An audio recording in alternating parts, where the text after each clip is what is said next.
Halo semuanya, kembali lagi di channel Raja Galba ya. Nah, di video kali ini saya ingin membahas tentang tanggapan resmi Ada Kami atas turunnya bunga yang ditetapkan oleh OJK menjadi 0,3% per hari gitu ya. Dan Ada Kami pun langsung menulis tanggapan tersebut di websitenya. Nah, ini saya sudah ada di websitenya ya. Langsung saja kita baca. Oke. Bunga turun 0,3% per hari. Ada Kami ingatkan nasabah untuk berhitung lebih presisi. Gitu ya. Kenapa harus berhitung lebih presisi ya? Mari kita baca. Kita zoom dulu. Nah, Otoritas Jasa Keuangan atau OJK pada 10 November 2023 kemarin menerbitkan surat edaran SE OJK nomor 19 sekian tahun 2023 yang mengatur mengenai besaran bunga fintech peer-to-peer lending menjadi maksimum 0,3% per hari efektif mulai dari 1 Januari 2024. Hal ini tentunya disambut baik oleh kebanyakan masyarakat. Ya, dalam artian beban yang terjadi untuk pinjaman yang disalurkan akan lebih ringan dan diharapkan layanan ini bisa menjadi solusi keuangan masyarakat.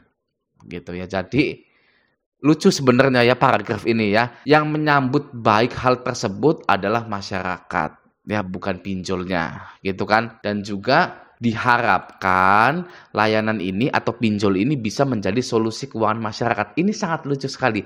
Berarti selama ini pinjol itu bukan solusi keuangan masyarakat. Ya, sangat lucu sekali sebenarnya. Nah, kita lanjut ya. Begini aja nih. Kalau terlalu ngezoom nggak kelihatan ada ininya gitu kan. Oke. Nah, mana tadi di sini ya.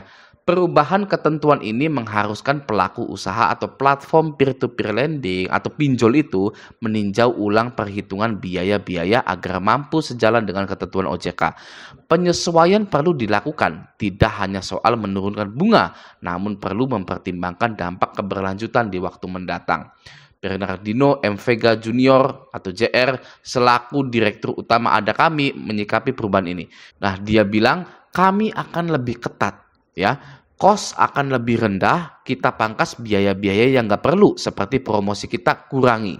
Harus lebih jeli ya menyikapi penurunan bunga ini. Yang pasti cost structure kita sesuaikan. Underwriting proses kita bikin semakin efisien. Kemudian dari sisi prudensi juga kita tingkatkan, makanya ada komisaris independen juga. Gitu. Jadi nanti yang dikurangi adalah promosi-promosi seperti mungkin beriklan di YouTube, beriklan di Facebook dan lain-lain gitu ya. Tapi ya susah juga kalau tidak mengiklankan di YouTube dan di Facebook gitu, karena yang namanya pinjaman online ya akan ada di dunia maya gitu ya. Oke, selanjutnya kabar baik ini tentunya menimbulkan tantangan industri di mana nilai wan prestasi atau TWP 90 tetap perlu dijaga agar kualitas kredit yang disalurkan masih tergolong sehat dan mampu mendorong pertumbuhan ekonomi negara. Pasalnya OJK menyebutkan kredit macet peer-to-peer lending per Oktober 2023 meningkat menjadi 2,89% dari September 2023 di 2,82%. OJK sendiri menetapkan batas maksimum 5% kredit macet yang dapat ditolerir dari sebuah platform peer-to-peer lending. Apakah kebijakan baru penurunan bunga ini mampu memperbaiki kondisi kredit macet peer-to-peer lending di Indonesia? Kesadaran masyarakat masih menjadi kunci kesuksesan kebijakan baru ini. Gitu ya. Loh, kita sudah sadar ya. Kita ini sudah sadar, hanya saja tenor yang singkat dan bunga yang tinggi, administrasi yang tidak jelas. Gitu ya. Kita tidak berbicara hanya Ada Kami saja gitu. Misalkan Ada Kami itu tenornya 28 atau 30 hari gitu ya. Ya oke lah, tapi kita berbicaranya pinjol global gitu, semuanya gitu ya. Karena belum tentu semua orang yang di Indonesia itu di-ACC oleh Ada Kami ya. Maka dari itu jika tidak di-ACC Ada Kami, mereka akan pinjam ke aplikasi yang lain. Nah, gitu ya. Jadi kita berbicara seluruh pinjolnya. Oke, selanjutnya, Government Relation Head Ada Kami, Ana Urbinas, menuturkan masyarakat umum dan nasabah perlu paham konsekuensi akibat kredit macet yang dilakukan baik secara sengaja maupun tidak. Penurunan bunga pinjaman mendorong industri untuk menyaring secara lebih ketat profil resiko nasabah. Dalam artian, nasabah dengan profil resiko yang lebih tinggi akan lebih kecil kemungkinannya untuk dapat dilayani oleh industri pinjol. Nah, Ana sendiri mengingatkan nasabah untuk berhitung dengan lebih presisi dalam melakukan pinjaman agar dapat melunasi tepat waktu dan menghindari keterlambatan bahkan jika hanya terlambat 1 hari. Nah, jadi nanti tahun 2024 yang beresiko-beresiko itu akan di-cut, akan di-stop dari pinjol. Nah, bagi yang masih rawat-rawat, ya, Anda ketahuan punya banyak hutang di 3 pinjol, 3 leasing, 2 bank, itu pasti akan di-cut oleh pinjol tersebut. Gitu ya. Hati-hati bagi yang rawat ya, sudah dibayar itu belum tentu akan di-ACC lagi. Oke? Selanjutnya, seringkali nasabah dengan tunggakan kredit berkomentar, baru terlambat 4 hari kok ditagih kayak terlambat 2 bulan, atau dengan ujaran sejenisnya. Pola pikir seperti ini yang menjadi concern utama ada kami dalam melakukan edukasi. Nasabah perlu tahu bahwa setiap transaksi yang terjadi di ada kami wajib dilaporkan ke Slik OJK. Jadi OJK tahu siapa saja nasabah yang memiliki keterlambatan sejak hari pertama. Sebut Ana. Belakangan ini kita menemukan berita-berita viral mengenai generasi muda yang gagal mendapatkan pekerjaan karena riwayat tunggakan kredit menjadi penghalang karir.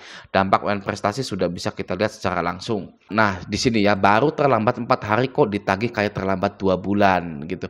Ini adalah refleksi dari penagihan bank dan leasing. Ya, kita masyarakat Indonesia itu biasa ditagih dulunya oleh bank dan leasing, yang mana bank dan leasing itu tidak menagih secara masif jika nasabah itu terlambat baru hanya 4 hari. Ya, biasanya seminggu, itu pun baru ditelepon. Ya, nah kalau sudah sebulan tuh atau 2 bulan baru didatangi DC, debt collector lapangan dari leasing atau bank tersebut, gitu ya. Maka dari itu karena ini baru, pinjol ini baru, ya, yang juga memiliki sistem bisnis yang sangat beresiko, ya, high risk high return, gitu kan.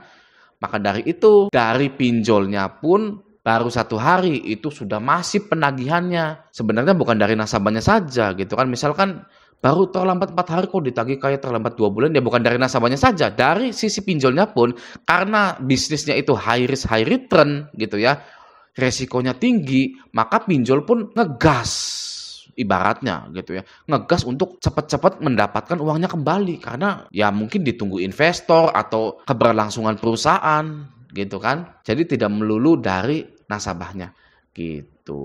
Oke, nah ini generasi muda yang gagal mendapatkan pekerjaan karena riwayat tunggakan kredit menjadi penghalang karir gitu ya. Kalau menurut saya sih kenapa enggak, susah dapat kerja karena pinjol itu ya terjadi aja gitu loh, viral gitu ya. Sehingga nanti banyak yang nganggur, madesu misalkan, dan para anak muda ini mulai menjadi pengusaha atau awal-awalnya UMKM dulu gitu kan. Indonesia kan butuh UMKM, butuh banyak pengusaha daripada karyawan gitu. Nah, mungkin dari pinjol inilah yang bisa menumbuhkan semangat jiwa wirausaha di Indonesia ini gitu ya. Kita itu harus positive thinking di pinjol itu ya. Waduh, ini macet nih, saya pinjol saya gitu kan. Saya nggak bisa kerja gitu kan. Nah ya, nah Anda bisa jadi entrepreneur tuh ya. Coba saja dulu gitu. Tapi biasanya ini yang nggak bisa kerja karena riwayat tunggakan kreditnya itu di bank, leasing gitu kan. Kalau koperasi belum ya. Ya sudahlah, semoga Indonesia banyak anak mudanya banyak yang jadi pengusaha. Amin ya robbal alamin gitu. Oke. Nah, selanjutnya Ana menambahkan pihaknya kini bekerja sama dengan 4 perbankan nasional sebagai pemberi pinjaman, di mana setiap transaksi akan masuk BI checking gitu ya. BI checking sendiri menjadi kepedulian masyarakat terutama dalam menerima penyaluran kredit dari institusi keuangan konvensional seperti perbankan dan multifinance. Histori buruk pada Slik BI tentunya akan mempengaruhi akses pendanaan masyarakat di waktu mendatang. Gitu. Jadi ya sudahlah, itulah Slik BI atau BI checking lah gitu ya kan.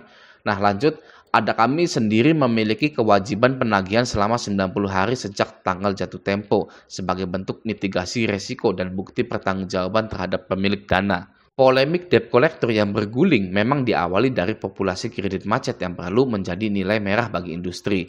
Ada kami meyakini jika masyarakat memiliki pemahaman dan kesadaran yang baik tentang mengatur keuangan, bersama-sama kita mewujudkan ekosistem keuangan yang sehat dan bertahan. Saran dari beberapa investor terkenal, dari pakar hukum, pakar ekonomi ya, masyarakat memiliki pemahaman dan kesadaran yang baik tentang mengatur keuangan itu menghindari hutang. Oke, bukan menghutang ke pinjol ya.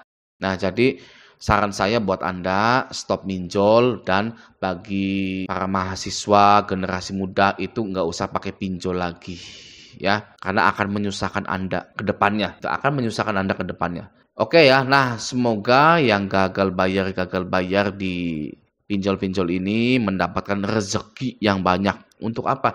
Untuk membahagiakan keluarganya. Gitu ya, untuk bayar ledeng, bayar listrik, beli rumah, beli motor, beli mobil, gitu ya. Kalau masalah pinjol, udahlah ya, buang jauh-jauh, masukkan pinjol-pinjol itu ke kresek, ya, lalu buang di kali, gitu ya. Saatnya tingkatkan ekonomi Anda sekarang juga. Oke, nah semoga video ini bermanfaat. Sampai jumpa di video selanjutnya.